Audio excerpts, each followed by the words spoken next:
Jordan is home to 40% of the total registered Palestinian refugees in the Middle East, according to the UN. That is simply a huge number, especially for a small country. Jordan's Queen Rania is herself of Palestinian descent, and she's joining me now for a world exclusive from Amman, the capital. Queen Rania, welcome to our program. Thank you, Christiane. Can I ask you first, as an Arab, as a Palestinian, as a human being, a mother, how you're feeling ever since October 7th? Well, look, Christiane, I cannot begin to describe to you the depth of the grief, the pain, and the shock that we are feeling here in Jordan. All of us are united in this grief, regardless of our origin. We are just can't believe the images that we're seeing every single day coming out of Gaza. We're going to bed seeing those images and waking up to them.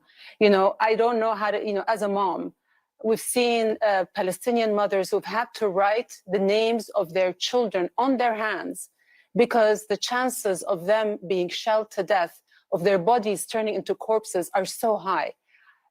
I just want to remind the world that Palestinian mothers love their children just as much as any other mother in the world. And for them to have to go through this is just unbelievable.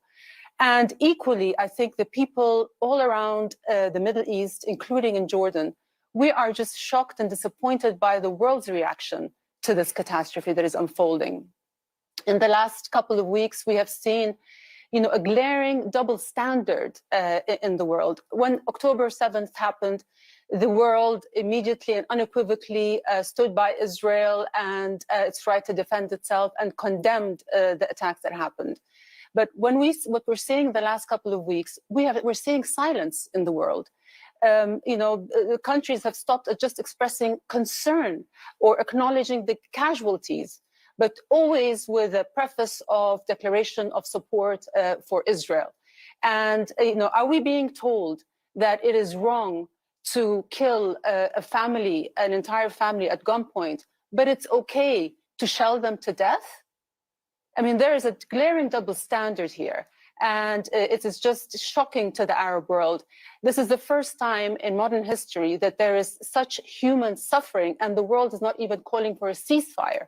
So the silence is deafening, and to many in our region, it makes the Western world complicit, through their support and through the cover that they give Israel, that it is just its right to defend itself.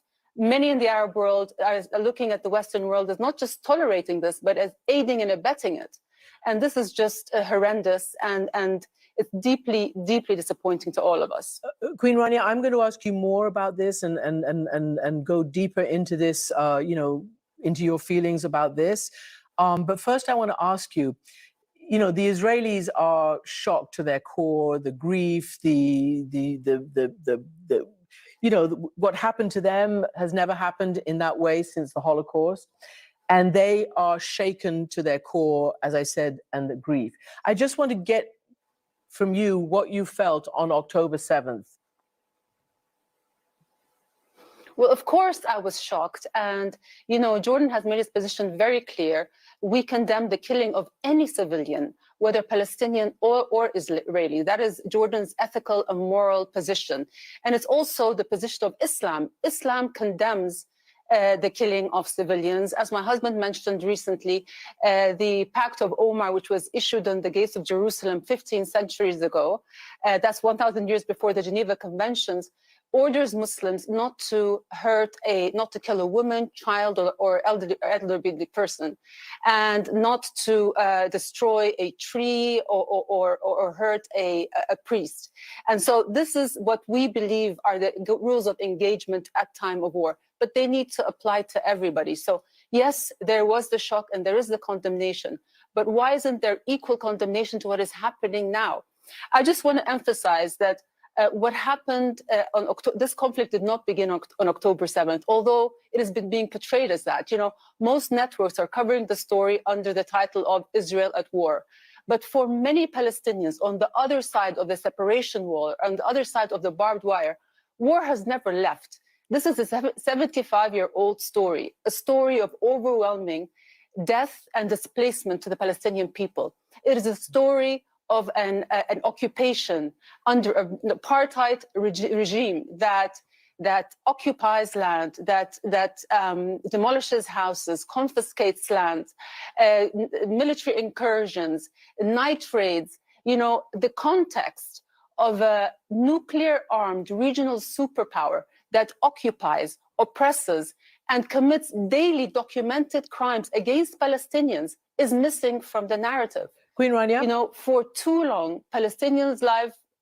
I'm sorry to interrupt you. I want to ask you a specific question because you're using a lot of words which clearly many in in the Arab world have used, words like apartheid and the rest. But that you are going to come under a lot of criticism from Israel and its supporters. And I'm wondering whether you're coming out to speak... But let me just emphasize that apartheid is a designation that was given not by Arabs, but by Israeli and international human rights organizations. You wrote in an Instagram story just in the last week, it isn't self-defense if you're an occupying force, and you show the destruction of Gaza. And you have posted a video of yourself from a presser in 2009 during that war, saying, "It is heartbreaking to see how little has changed. The world cannot remain silent. This has to stop." Do you feel that you have a particular voice, as Queen of Jordan, in a country that has a peace treaty with Israel, to speak up? It's not about me, it's about speaking up for humanity. You know, this is not about, being pro-Israeli or pro-Palestinian. This is about choosing the people, the everyday people on both sides. And, and explaining again that the Palestinian people have for too long been living under oppression and a dehumanization.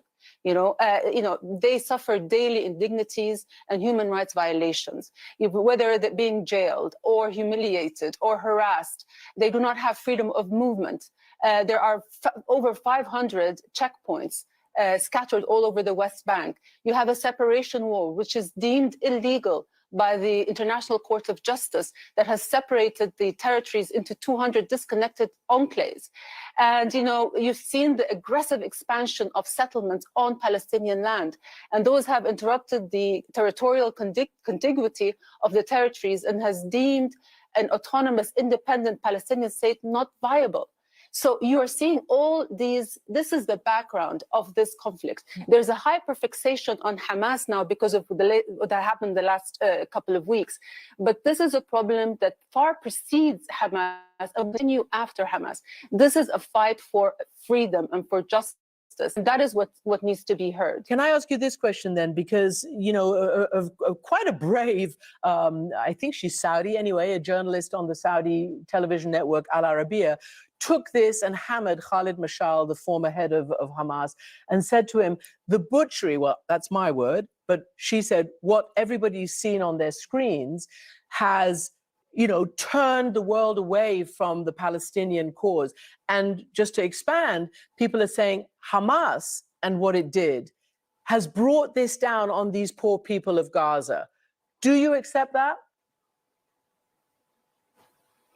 Well, I do not believe in, as I said, in the killing of civilians. But this is a story of violence that has been going on now for so long. And this violence needs to be condemned. But at the end of the day, what we're seeing today and what people need to understand is that, yes, under the guise of the right to defend itself, we are witnessing atrocities. Every country has a right to defend itself, but not through any means, not through war crimes, not through collective punishment. 6,000 people, civilians killed so far, 2,400 children. How is that self-defense? We are seeing butchery at a mass scale using precision weapons. So for the past 2 weeks, we have seen the indiscriminate bombardment of Gaza. Entire families wiped out, residential neighborhoods flattened to the ground, the targeting of hospitals and schools and churches and mosques and medical workers, journalists, UN aid workers. How is that self-defense? Why is it that whenever Israel commits these atrocities, it comes under the banner of self-defense, but when there's a violence by Palestinians, it is immediately called terrorism? Is the word terrorist just reserved exclusively for Muslims and Arabs? Well, let me ask you then, there's a real double standard here that we're seeing. Your husband, King Abdullah. And there's also false symmetry that we see. Mm-hmm. Well, let me ask you this. Your husband, King Abdullah. There's false symmetry because these are not two equal people in the conflict. One is an occupier and one is the occupied. One has a military, one of the mightiest in the world, and the other doesn't have a military at all. So there is a false symmetry here that is being drawn. And there's also, when you say the right to defend itself, that does not say the entire story. It doesn't say the story of the violation of international law, international humanitarian law. It doesn't tell you the suffering and the story of an occupation. Israel is in violation of no less than 30 UN security resolutions that require it and it alone to act, to withdraw from territories occupied in 1967, to stop the settlements, the separation wall, the human rights violations. This is at the crux of this issue. It is not this hyperfixation on Hamas. Can I ask you, to sort of elaborate, because your husband, King Abdullah, I believe it was last weekend at the summit of Arab leaders in Cairo, he said, The message the Arab world is hearing is loud and clear. Palestinian lives matter less than Israeli ones. Our lives matter less than other lives. I know you've said a lot about, your feelings about what's going on right now, but do you think in general that that's true, that even world leaders and others, and you meet a lot of them, and so does the king, which is why he said that, I assume? Well, like I said, it has been very disappointing to see the double standards in the world today, to see that the strong condemnation of what happened on October 7th, but very little condemnation of what is happening today. Why isn't there a call for an immediate ceasefire? We are seeing staggering human suffering happening today. Why is the narrative always skewed towards to the Israeli side? The Western media and policymakers are quick to adopt the Israeli narrative. When Israel attacks, Palestinians die. But when Israelis die, they are murdered in cold blood. It's a massacre. So even like on October 7th, we've seen the situation described as savagery, barbaric, bloodthirsty, cold-blooded, but we're not seeing that terminology being describing the situation today, even though the atrocities are of greater magnitude. I'm not arguing accuracy, Christiane. I'm arguing equivalence and double standards here. When the president of the United States is told that he has seen evidence of children beheaded, only to retract because the IDF said that there's no proof of that, that is confirmation bias. Even at your network, Christiane, the CNN website at the beginning of the conflict reported a headline of Israeli children found butchered in an Israeli kibbutz. And when you read through the story, hasn't been independently verified. Now, my question to you, would you publish such a damning yet unverified claim made by a Palestinian? Queen Rania, I just need to stop you right there, because there have been pictures shown by the Israelis, and our journalists have been down there. I'm not talking about beheadings. I'm talking about babies' bodies riddled with bullets and things. But let's it is just all so horrible, as you say. I want to ask you about what Jordan has said, and your husband, the king, has said, that there has been anyway an attempt or suggestion to move Palestinians who are trying to seek safety either into Egypt or into Jordan, your country. And the king has said this is a red line. I think the plan by certain of the usual suspects to try and create de facto issues on the ground. No refugees in Jordan, no refugees in Egypt.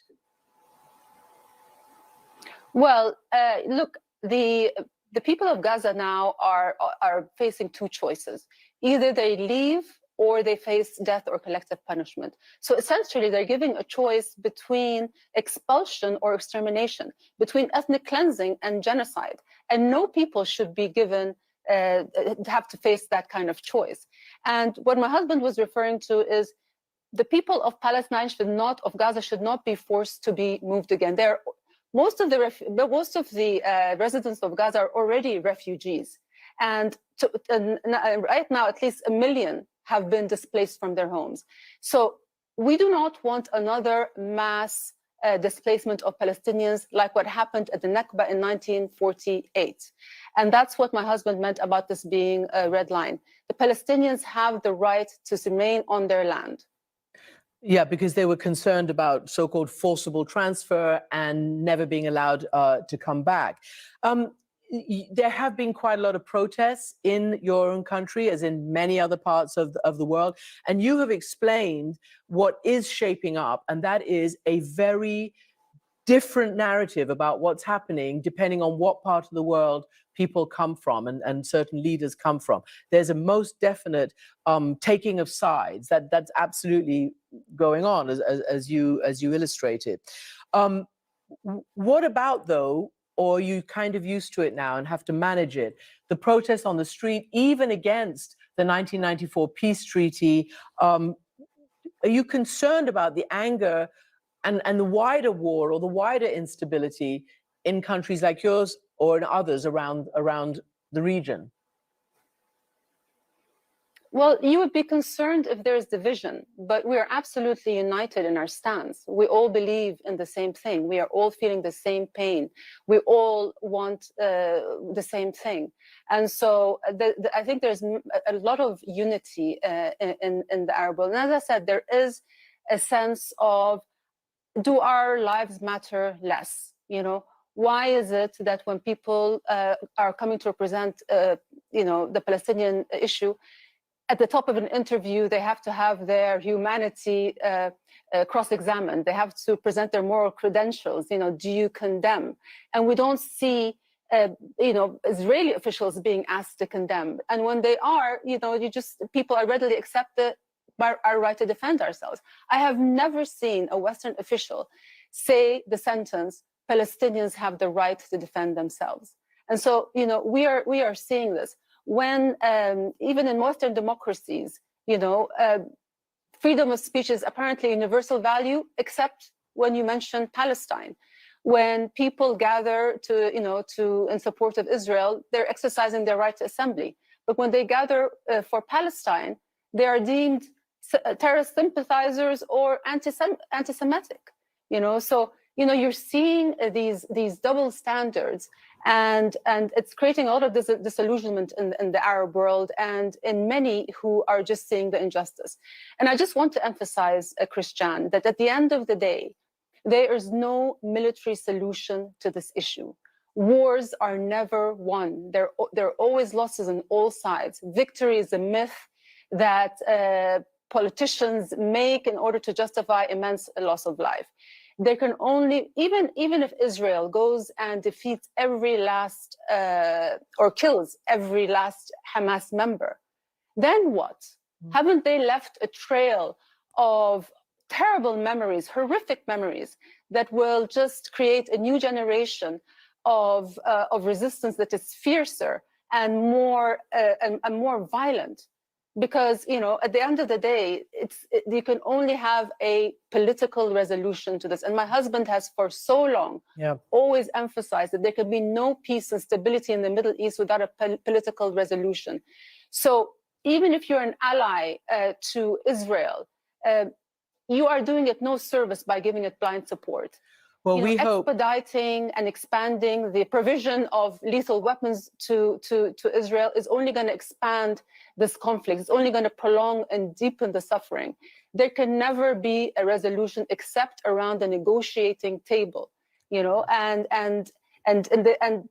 there's only one path to this, and that is a free, sovereign, and independent Palestinian state living side by side in peace and security with the state of Israel. That is the only path that's gonna get us there. Many analysts are already talking about that, and we hope that something like that can emerge from these ashes and this catastrophe. Queen Rania, thank you so much indeed for joining us. Hello, ladies and gentlemen, and welcome again to Syriana Analysis. Thank you very much for tuning in. I didn't want to interrupt you. I didn't want to comment on the video before it is over. There are so many things to comment on this video. But as some of you already said in the comments, it was very well articulated, and the Queen is too good, etc. And to be honest with you, I've been watching so many interviews in the past 2 weeks after these recent events in Palestine, Israel, and I think there are 2 interviews that are worth watching. The first one is Bassem Youssef with Piers Morgan, and the second one is Queen Rania on the CNN. And I think both of them, despite their different approaches and styles, they have presented a very good image about, first, their own people, and secondly, about the Palestinian cause. I think it's very important for the Arabic people, or the people from the Arabic world, to be able to present their ideas in a way that touches the brains of the Western audience. This is very important. Usually when I watch interviews of Arab officials or diplomats, they speak from an Arabic mentality in order to address a Western audience, and that usually doesn't work. And the Israelis are very good at addressing Western audiences, and they know the mentality and how they can influence the people's public opinion in the West, unlike in the Arab world. So I believe that Rania did an amazing job in this regard. regardless of the politics of her husband and the politics of Jordan, that they're allied with the United States and there are American forces and bases there. And Jordan was also used by the United States in 2011 and 2012, starting from 2011, 2012, to wage attacks on Syria in this so-called they were joint military operations room there that consisted of the Jordanians, Americans, Qataris, Saudis, etc., and even the Israelis at some point. So if you put all this aside, I think this interview is very important. It was well articulated, and what the most important thing is that people need to understand that Jordan is they have a peace agreement with Israel. So if, for example, official comes from Syria or Iran says something similar about Israel, they will say, "Oh, you're enemies with Israel, so you're biased, you're not objective, etc." But someone like Queen Rania, who is the first lady, let's say, of Jordan, and Jordan is in so good terms with Israel, right? They have a peace agreement between them. I think it gives her arguments more power when you present it to the Western audience. So main points that she made: the world's reaction to the Israeli bombing shocked the people in the Middle East, and that's very accurate. And they didn't only shock them, it disgusted them. And I think this will have a long-term repercussions in the Arabic world. And rest assured, guys, the Western world, they need the Arab world, and they will deal with the Arab world. There are 400 to 500 million people there. And she says there is a glaring double standards when it comes to the media coverage and also the politics of the Palestine-Israel, and she's 100% correct on that. She said the world condemned Hamas very quickly, and they stood unequivocally by Israel when the attack happened on the 7th of October. But when the Israelis started corporate bombing the Gaza Strip, the world went silent, and nobody is speaking about the suffering of the people in Gaza. Not only that, they're trying to justify it, right? So she says, she asked this question: so killing at gunpoint is wrong, but shelling them is okay? Yeah, if Hamas killed Israelis at a gunpoint, that is terrorism and that is not okay. But shelling all these kids, over 2,500 kids were murdered now in the Gaza Strip, that is okay? This is also some of the questions. It's like the term terrorism, like it's been used by people because, and rightfully so, by the way. For example, ISIS, when they capture someone and they they execute him, that is terrorism. But also, if you're coming with your drones or with your fighter jets and you're bombing an area and you're killing more people, that's also terrorism, because the definition of terrorism is quite clear. Terrorism is the use of violence, or if you resort to violence in order to reach political gains. And that's what happens when, for example, Party A bombs an area completely so that the people, for example, turn against their government. Or if you sanction, for example, sanctions on Syria. Why are there sanctions on Syria? The reason is that they want to starve the people so that the people rise against the government. This is terrorism, right? This is what ISIS also does. Queen Rania also says the conflict didn't start on October the 7th. It's 75 years of deaths and displacement under an apartheid occupation. And in my opinion, those are very strong words from Queen Rania. I haven't watched her previous interviews. I haven't seen her opinion about the Palestinian case, but this is very strong. And if she made similar statements in the past, I would have personally seen it, but I didn't. And now that I see and I hear these statements, I feel they are very strong, and most likely there will be backlash against her, just like Amanpour said. But I think her words were also very well calculated, or she was well prepared for this interview. It's quite obvious that she had her time, she prepared her arguments, and regardless of what Amanpour says, she had her own way of answering the questions because she knew what message she wants to send to the American audience through the CNN. She says, she asked the question, so Israel has the right to defend itself, but Palestinians not? And she says, like, Israelis are occupiers and the Palestinians are under occupation. Why? The question is why the Palestinians don't have the right to defend themselves, right? This is also a legitimate question from her.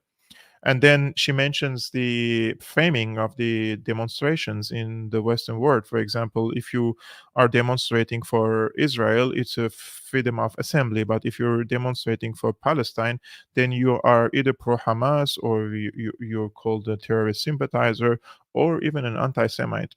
And by the way, guys, just for you to know, today I just checked an article in the German media that the Social Democrats, the SPD, they will present a new law. I don't know if it will be passed, but probably will. And if you are accused of being an anti-Semite, and you know how easy it is to be called an anti-Semite, if you just criticize Israel, probably you will get called an anti-Semite.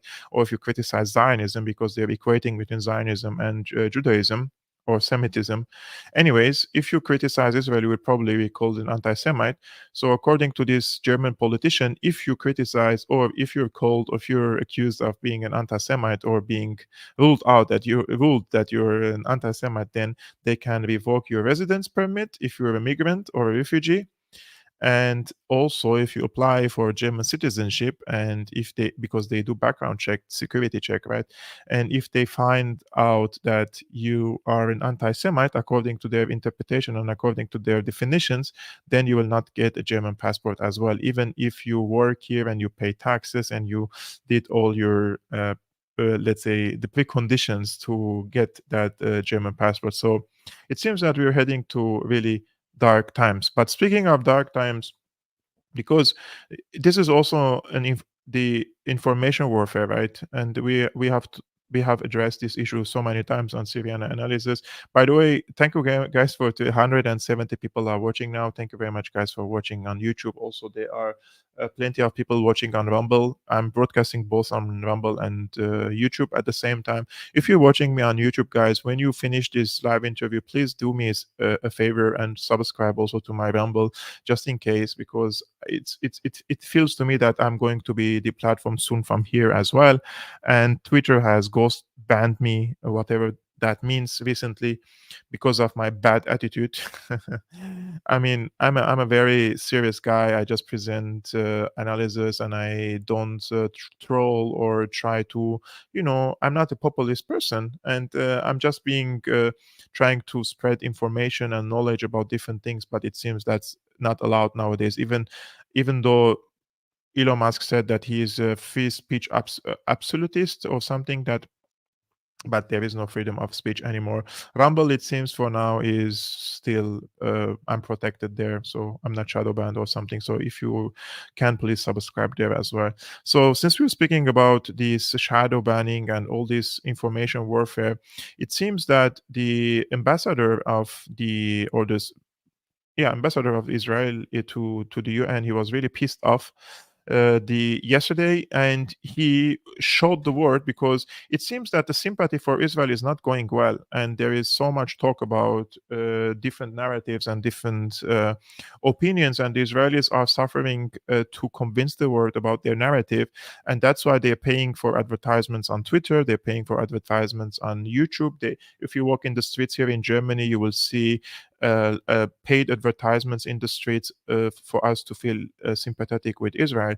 And yesterday, the Israeli, he's the foreign minister, not the ambassador. So Israeli foreign minister at the UN plays a recording of a alleged Hamas member calling his father and telling him that he was caught proud to have killed 10 Jews in the October 7 attacks. I will show you the original video first, guys, just for you to see what's the matter here, and then I will come back and I will tell you why this tape is very problematic. I would like to listen to this recording. طب انا قاعد اكلمك من جوا بسيم، افتح الواتس تبع بالوام، شوف كيف قتله، شوف كيف قتلت بايدي يابا، ابنك قتل يهود، هاي دخلوا بسيم يابا. ربنا يحميك يا رب، ربنا يحميك يا رب، ربنا يحميك. قاعد اكلمك من جوال يهوديه، قتلته وقتلت جوزها. This is a terrorist of Hamas. What he said there in Arabs, he telling to his mother and fathers that he is proud that he has blood of 10 Jewish that he murdered.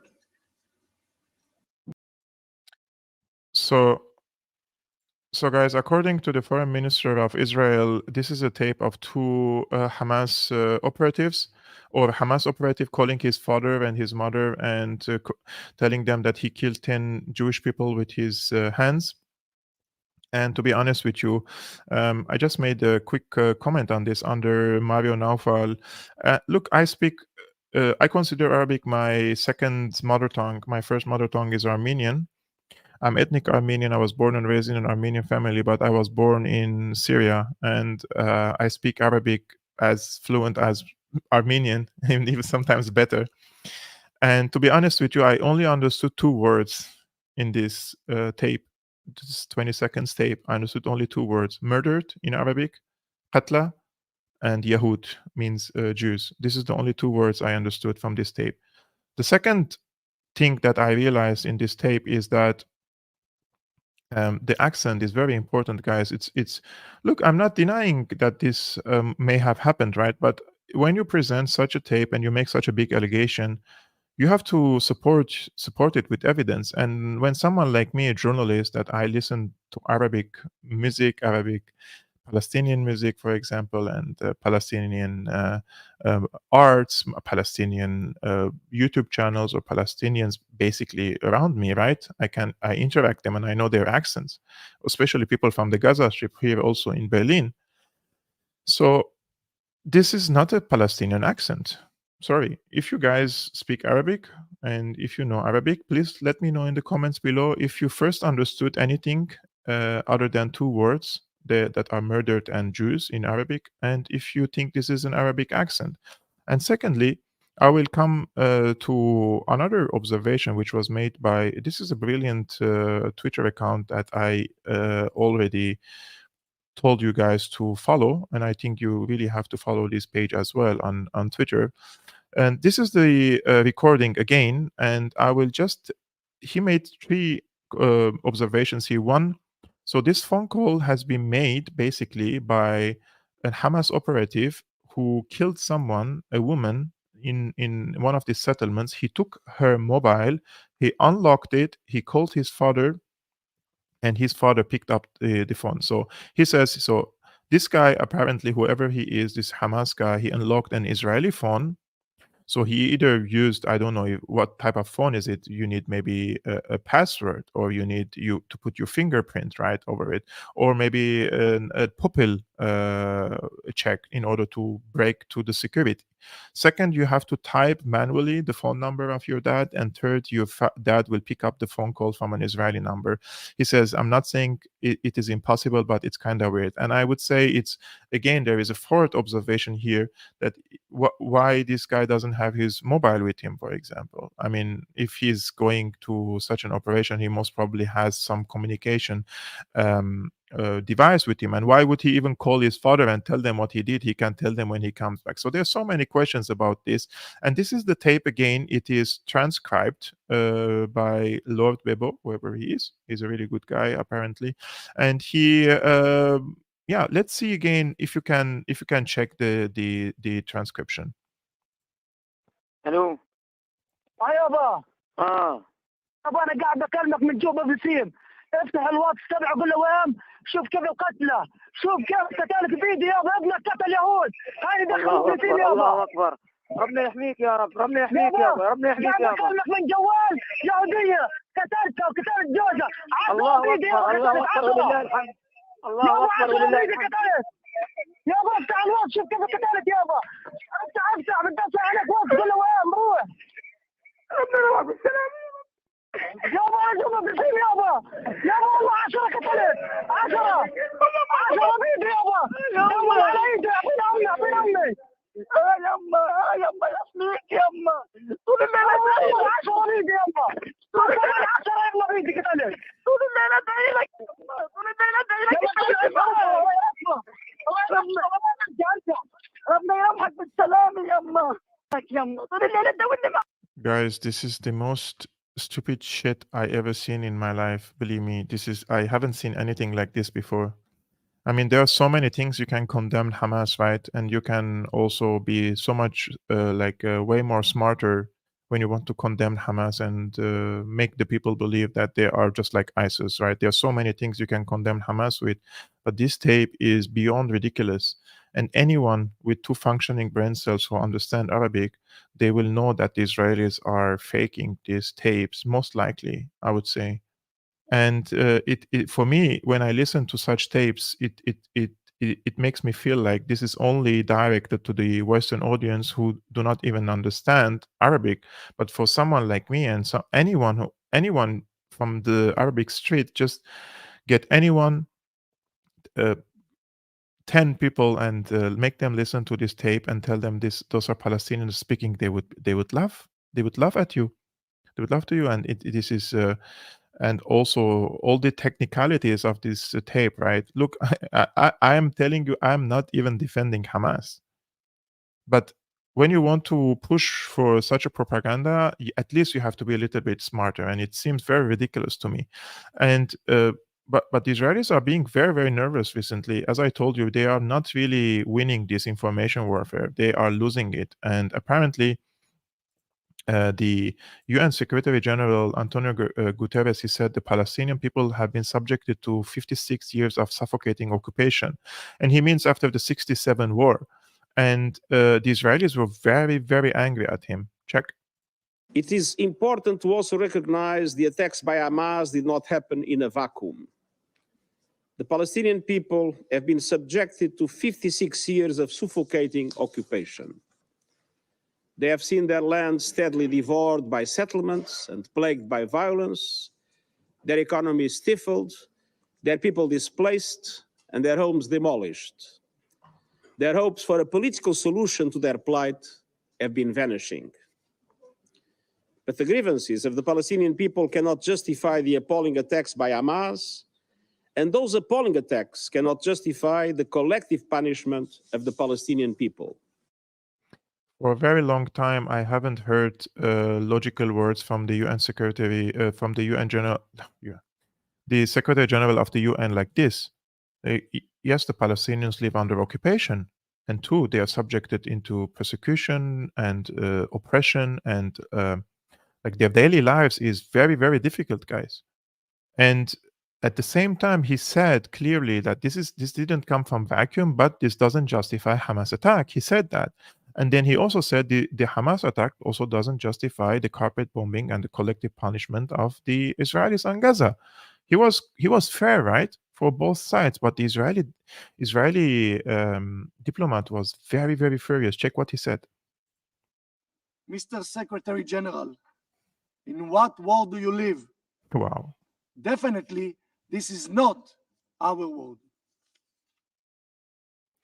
So Mr. he said, "In what world do you live?" And then he went on Twitter and he said, "The UN Secretary General who shows understanding for the campaign of mass murder of children, women, and the elderly is not fit to lead the UN. I call on him to resign immediately."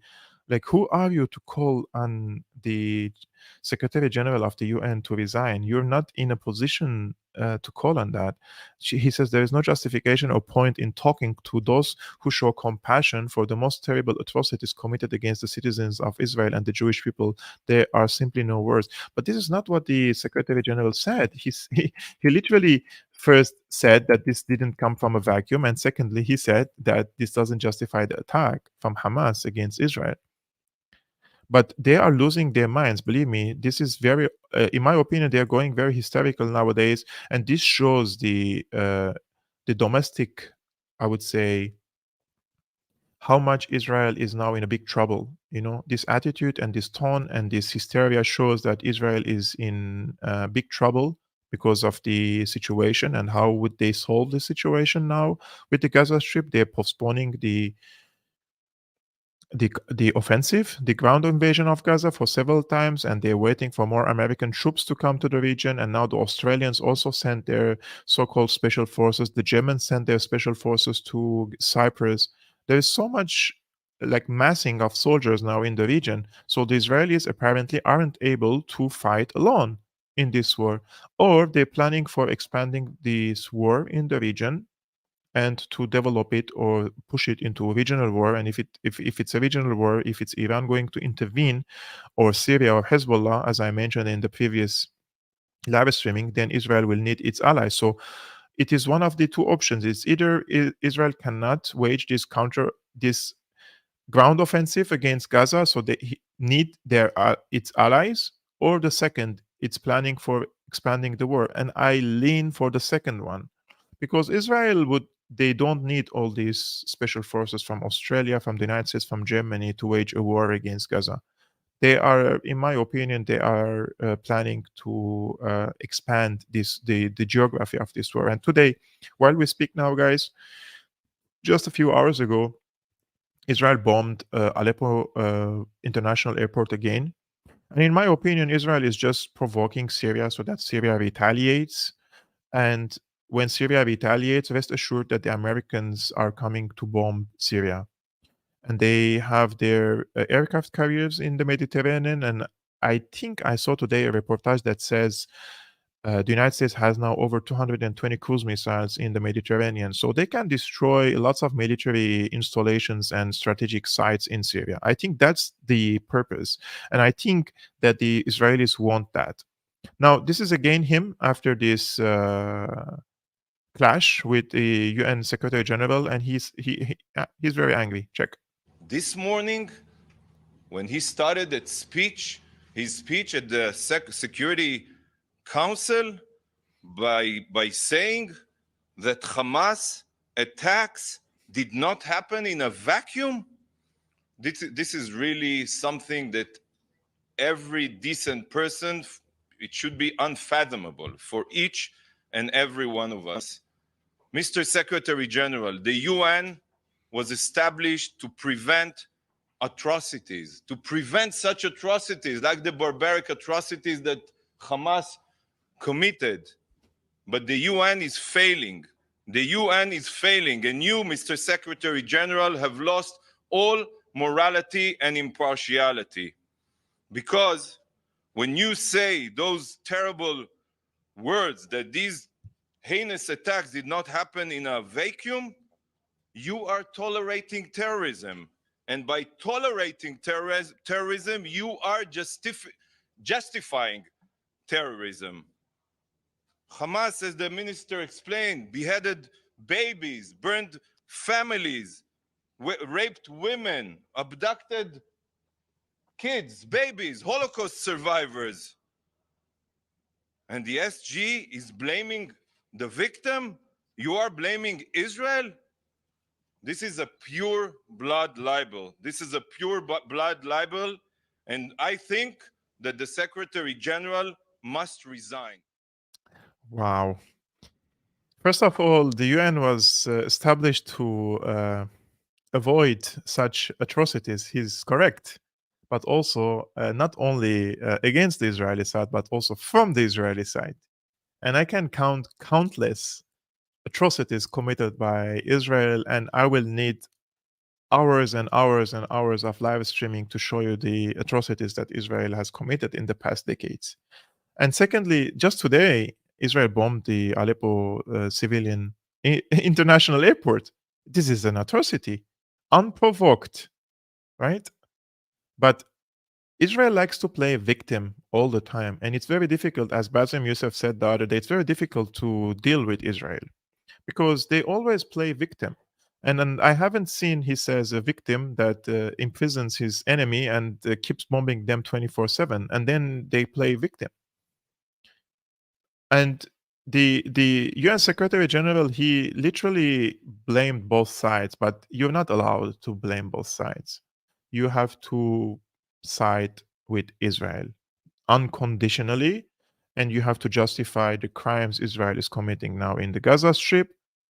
Over 2,500 kids, guys, have been murdered. If that's not a crime, then what it is? Can somebody please just tell me what it is if that's not a crime?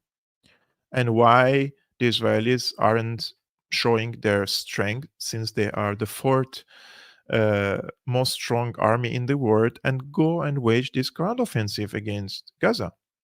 Man up and go fight like a man. instead of just cop and bombing and killing the people. Yesterday, I watched a video of Israeli Air Force bombing a supermarket where tens of people were buying groceries and stuff there. Guys, the videos that I'm watching, my mental health is deteriorating because of that, and I have to detox myself when I watched all these videos. There's so much bloodshed, so much body parts, and it has to stop. Enough. What's the strategy of the Israelis there? If you don't want to wage the ground offensive, stop bombing. But if you want to wage, do it. Because the people in the region are saying it's like, at least we know if Israel intervenes, probably other countries or other players will intervene, right? So, and that what Israel doesn't want. So what's the solution? Just keep bombing the Gaza Strip? I don't think that if the death rate remains like this, 200, 300, 400 deaths per day, I don't think that the other players will stay silent, even if Israel doesn't go to wage this ground offensive or ground invasion.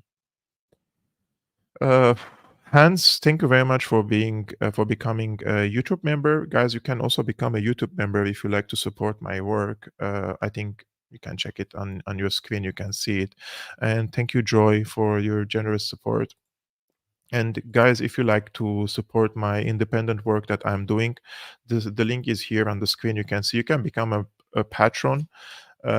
It's very easy way also for me to become independent and continue my work and also upgrade it, because the other day I was comparing my work from 2017 till today. It's most of it I'm very thankful for you for all your support, but I'm also putting so much effort and so much time in researching and checking and double checking and presenting this information to you. In my opinion, I believe that I have a duty to present this information to you, but unfortunately, we're living in a jungle where people like myself, people, knowledgeable people with high degrees, right? I have studied Bachelor of International Relations. I studied European Affairs in Paris. I studied Middle Eastern politics in Lebanon, master degree. And you cannot find a job here, for example, in Germany, because you have the wrong political opinion. So I do my thing, right? It's very important also, after you become an independent, you will never want to go back and work with someone above your head telling you what you can write and what you can't. I would never go back to that. But since we were speaking about the escalation in the region, guys, as I told you, this aircraft carrier thing of the Americans is very, very important in the region. And this is the Pentagon. They are confirming that they are sending these aircraft carriers. And this is the map. So if you check, guys, number three is the Forward Carrier Strike Group. So the Forward Carrier Strike Group, it is 1, 2, 3, 4, 5, 6 warships. And then we have these number two, guys, which is the Batan, Ark, and 26 MEU. They are 3 warships. So overall, 1, 2, 3, 4, 5, 6, 7, 8, 9 warships are in the Middle East. One of them are these 2. They are crossing through Yemen, and the other one is in the Mediterranean. And they already have a navy in Italy. And so we have the Red Sea, we have the Mediterranean, and they have their also site in Italy. This is, in my opinion, too many warships for quote unquote deterring Hezbollah or Hamas. I think, as I told you, these are messages to Syria in the past videos. But this is the Pentagon, and he's actually talking about this. Let's see what they have to say about this. Between October 17th and the 24th, U.S. and coalition forces have been attacked at least 10 separate times in Iraq and 3 separate times in Syria via a mix of one-way attack drones and rockets. So again, those are the initial numbers. We're continuing to work to CENTCOM to ensure we get you the facts on these. These at least 13 attacks on U.S. forces in Iraq and Syria. Do you believe that Iran is responsible for these? Were these all conducted by Iranian-backed proxies? Well, you know, I think we've been pretty clear on this, and my colleagues at the White House yesterday talked about this as well. We know that the groups conducting these attacks are supported by the IRGC. and the Iranian regime. What we are seeing is the prospect for more significant escalation against U.S. forces and personnel across the region in the very near term, coming from Iranian proxy forces and ultimately from Iran. So by virtue of our announcement over the weekend, we are preparing for this escalation, both in terms of defending our forces and responding decisively. And I just want to emphasize the point that I made earlier, which is that we always reserve the right to defend ourselves, and we will never hesitate to take action when needed to protect our forces and our interests overseas. So to be clear, we have significant capabilities in the theater right now, right? I mean, you've got the Ford that's in the Eastern Mediterranean. You've got an expanded number of fighter aircraft throughout the region, in addition to the naval assets that are already in the Central Command AOR. So there should be no confusion whether or not we have the ability to respond to any potential threats right now. The announcement over the weekend, as it highlighted, is intended to enhance those capabilities and sustain those capabilities for as long as we may need in order to continue to both deter and protect our troops. Since that Hamas terrorist attack, we've also been crystal clear that we do not want to see the situation in Israel widen into a broader regional conflict. And as you've heard President Biden, Secretary Austin, and other senior U.S. leaders say, our message to any country or group thinking about trying to take advantage of this situation to widen the conflict is don't. We've already deployed a significant number of additional U.S. military capabilities into the region to bolster our regional deterrence efforts, strengthen our capabilities there, and enhance our ability to respond to a range of contingencies. In addition to the capabilities that we've already announced, I can also confirm that the New Jersey Air National Guard's 119th Expeditionary Fighter Squadron arrived within U.S. Central Command's area of responsibility today, with additional F-16 Fighting Falcon Squadron, bolstering U.S. posture to deter further aggression in the region. Again, it is our aim to avoid any regional expansion of Israel's conflict with Hamas, but we stand ready and prepared to protect and defend our partners and our interests, and will act to do so. Finally, Guys, can please somebody tell me, there are two things. First, the American forces, occupation forces, they came under attack in Syria recently in the eastern shore of the Euphrates. I will show you the map of control over Syria for those who don't know. Guys, this is Syria, right? The red is all controlled by the Syrian government. The Americans, they have forces here on this yellow side. They're occupying the oil fields, okay? And they have some forces here, mostly in this yellow area and also in Raqqa. So they're uninvited. Nobody told them to come. They just invited themselves, and they're here in Syria occupying the oil fields and the gas fields and also the wheat. So their forces came under attack by drone attacks. Also in this green part here, they're occupying this green part because they want to block Syria's trade access to Iraq and also to Jordan. So they want to block Syria of doing trade, and they're stealing our oil and wheat fields. And they're talking about interests. Like what kind of self-defense that is when you are uninvited in somebody else's land and you're occupying it and you're starving their own people, and then you called it self-defense. Iraq, the parliament of Iraq voted unanimously and asked the US forces to leave the country. And despite that, the Americans stay there. So this is an occupation force in Syria and in Iraq. So if they come under attack, this is a legitimate attack from the perspective of these countries and from the perspective of these people and from the perspective of their own constitution and also international law. If you're in somebody else's country uninvited, you're an occupation force.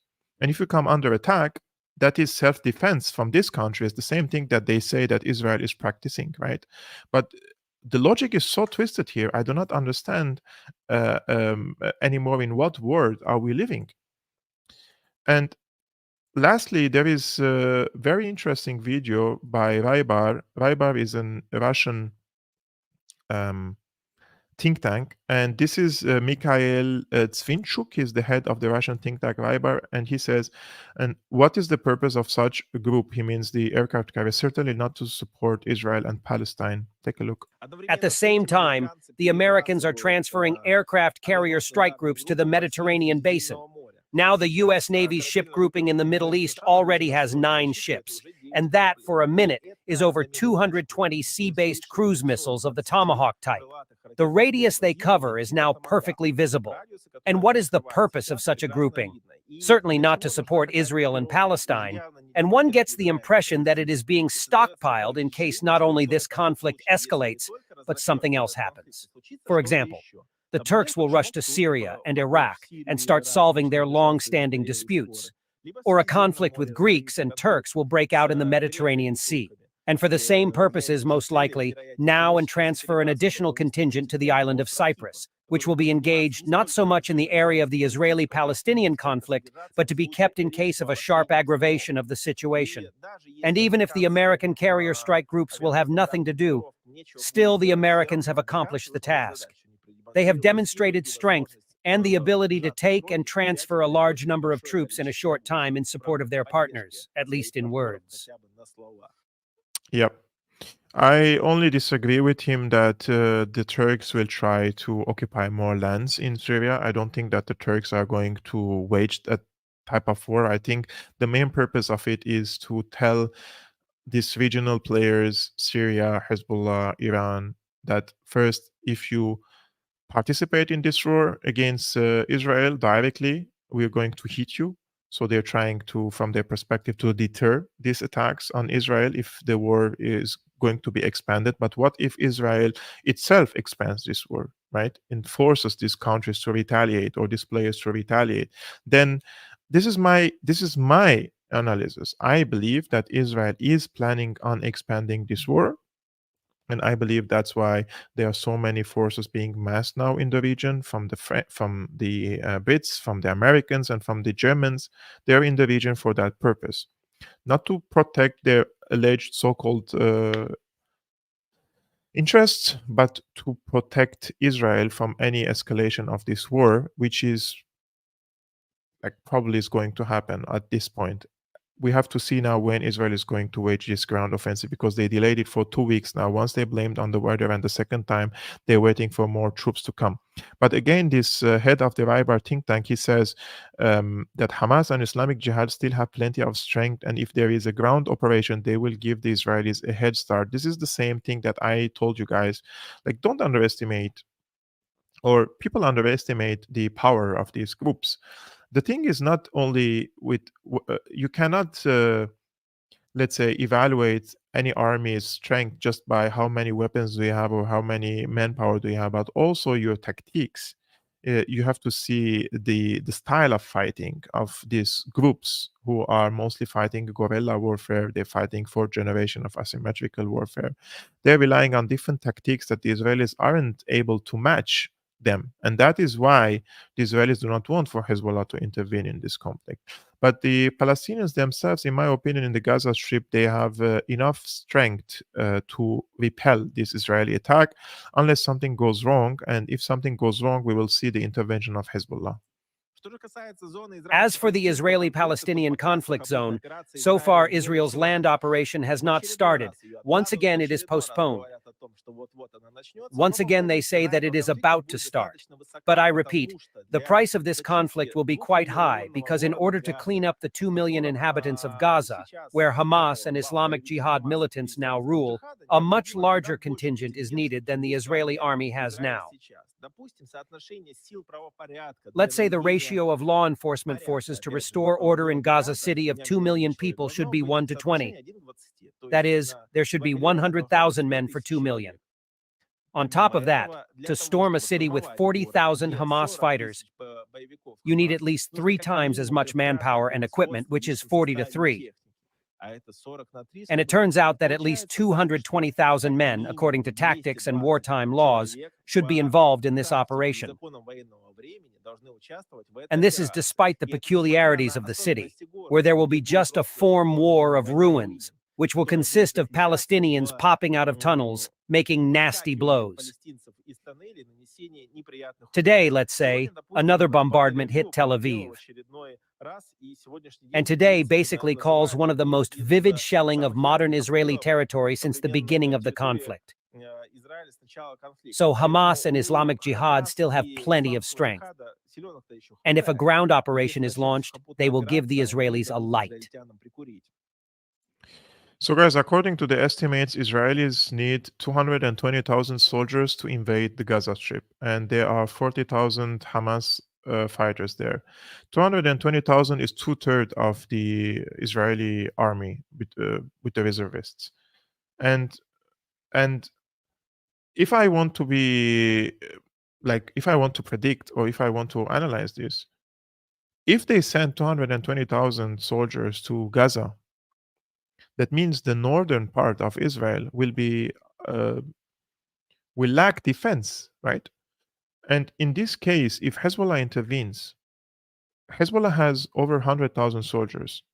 Hamas and Jihad, they have 40,000. Can you imagine what is going to happen to the north of Israel? I believe if the Israelis send 220,000 soldiers to the Gaza Strip and they invade it, and if Hezbollah intervenes in the north, then at least till Haifa, Israel will lose control. And if Hezbollah intervenes, and then they have to redirect 2/3 of their military to the north, and then Hamas and Jihad, they will emerge victorious again. So, if I'm whatever side I'm looking to this military situation there, it seems to me that going to Gaza Strip is a trap now. And Israelis, if I were an Israeli, I wouldn't go. And the risks are and stakes are too high for them. And that is why all these aircraft carriers, as I mentioned, are in the Middle East, in the Red Sea, in the Mediterranean, in the Arabian Sea, and they have already their established posts in Syria, in Iraq, in Jordan, and in so many places. What do you think, guys, about this? Do you think that Israel will invade the Gaza Strip? And do you think that they can be successful in their invasion, or do you agree with me that 220,000 soldiers is a suicide mission to the Gaza Strip because the north will remain defenseless, and then Hezbollah will take the opportunity to invade the north, and this could also open the opportunity for Syria to retake and liberate the Golan Heights, which is occupied by the Israelis? I think this is a suicide mission, but let me know your opinions, guys, in the comments below. I've been your host, Almassian of Syriana Analysis. Thank you very much, guys, for tuning in and watching my video. And lots of people are watching. I'm very happy that you guys are watching and supporting my work. I really appreciate it. And I will see you tomorrow. Ciao.